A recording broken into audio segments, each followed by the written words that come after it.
Hey, what's up, everyone? This is going to be a review for episode 325 of Naruto Shippuden.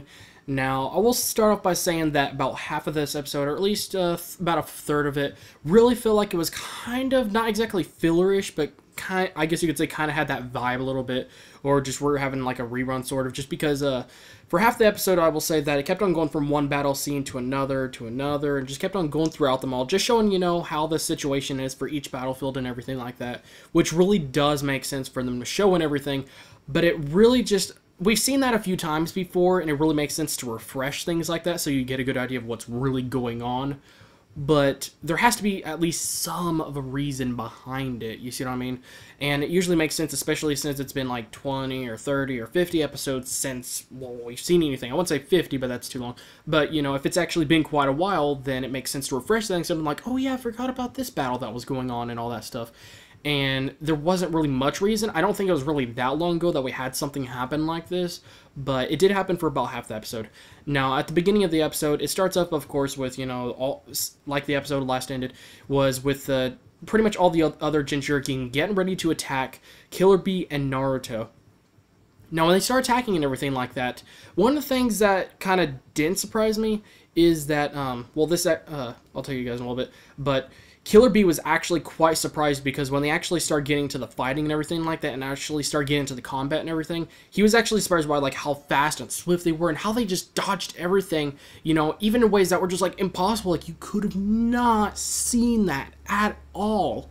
And that's when he started learning, and Naruto started telling him about, like, hey, they have, the Rinnegan and the Sharingan, and the Rinnegan part, it was just like when I fought Pain, where they all shared their visual and everything like that. So they have multiple viewpoints, and they could see every single move that you make.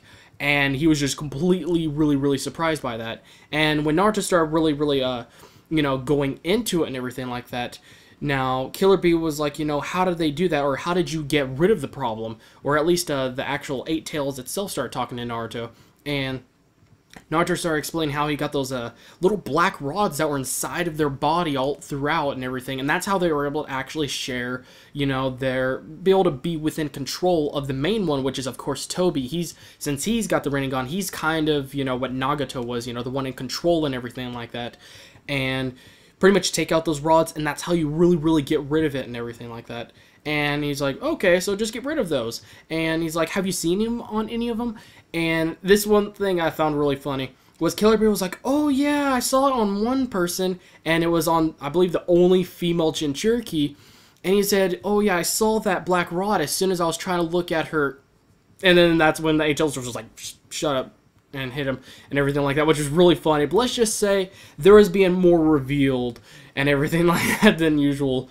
And he saw the black rod there, and it was actually quite smart for them to put him in a place like that so it's like, out of people's sight and everything like that. And from what we've seen, it looks like it's either throughout all their bodies in that same spot, or at least two of them from what we've seen, because later we saw there was a male one, which, shortly after this, Naruto's tried to go attack one and everything like that, and he saw that it was in that spot and everything like that.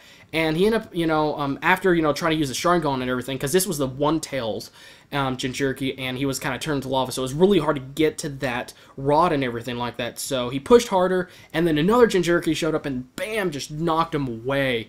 And that was just, it was really unexpected, but, something was about to happen. And anyways, the Eight Tails was, figuring like, we got to do something about this, and, a part of it has to do with that we're in the forest and everything like that, and it's really making our vision very narrow, pretty much, when they have full vision all, of every single movement and everything like that. So he figures, make it more open area. I was thinking they were going to leave, but no. The Eight Tails just Killer Bee starts transforming into the full Eight Tails, and the Eight Tails grabs Naruto and pretty much gets ready to pretty much do a crazy attack, which I was still surprised to see this. But the Eight Tails just kind of turn into kind of like a ball, and everything, and they just start spinning around like ridiculously fast. And before you know it, nearly the entire forest, or just like a huge range of the forest, was being spun around and destroyed. And by the end of it, there was a big gigantic hole There really, really was. And it was just really crazy to see that. Now, when the Killer Bee, Naruto was like, hey, they're all on the ground. They look like they're really weak right now or worn out. It's a great time to capture them and everything like that. And Eight Tails was telling Killer Bee, like, hey, use the sealing jutsu. And he's like, hold on. You have a sealing jutsu, Killer Bee? And it looks like it was some sort of ink-related thing because of, he's Eight Tails, of course, octopus. And the ink, he made some ink clones, which actually I find that interesting. That actually does fit him quite well. And I'm really, happy to see, that they actually did something that made more sense. And he has some new unique clones that way. Now, what they did was that they, I guess you could say, held onto the Jinchurikis really, really hard and was about to seal them up in oil or ink or whatever. And right when they're about to do that, Naruto's like, yeah, good job sealing. And then it was like, oh, crap. And they all transformed. And then Toby just showed up all the ground while doing a jutsu to transform them. And he was out of the ground. Naruto's like, dang it, he was hiding underground, that coward. Or something like that. And then they all start attacking. And it was getting ridiculous. And they were like in the red kind of Jubi mode and everything like that, and they were just all attacking the Eight Tails, and the One Tail was turning into lava. He was actually summoning lava just in the ground and everything like that, and was like hurting the Eight Tails' hand. And right when Naruto was about to fall in that lava, the Eight Tails, grabbed Naruto and saved him and everything like that. And Naruto was just getting attacked left and right by multiples of them. The Eight Tails didn't feel like he could do much.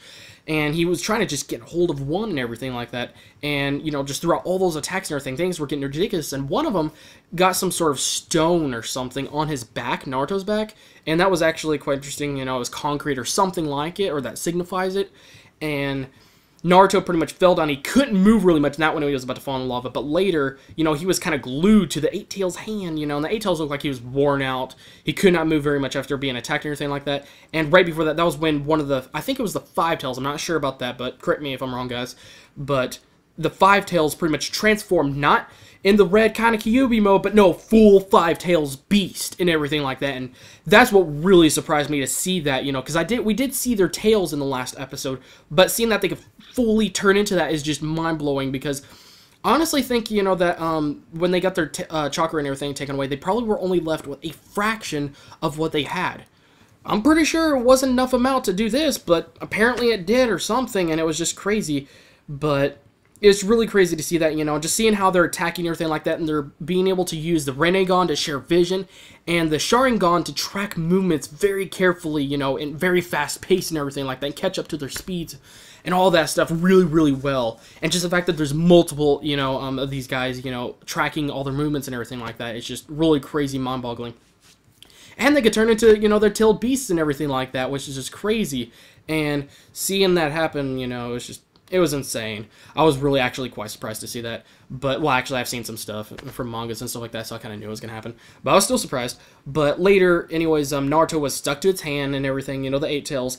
And Toby was basically or Obito, it was pretty much just about to get to Naruto. And he says, once I touch your face or get a hold of you, it's over. And right when he was about to touch and grab Naruto, which it looked like it was covering his eyes, kind of like when people die, you press their eyelids down or something like that. Kind of like that, but I don't know why they did it like that. But he did that, and right when it was about to, that's when Kakashi and Bushy Brow Sensei pretty much showed up and saved Naruto at the last second. And that's kind of how the episode ended. So it was a really great episode. A lot of stuff happened, or at least, not quite as much as I would hope for. Like I said, a good fraction of the episode actually felt like it was like kind of a repeating or something like that. But there was a part where the One Tails, we saw how he died and everything like that. I was still quite surprised to see how they showed that. And it didn't really feel like it really fit anywhere or was going to transition into anything. So it felt kind of pointless. Like they just felt like adding it into the episode. But they did a good job on that. I will say that much. But I give this episode overall a 4.1 out of 5, or just a 4 out of 5.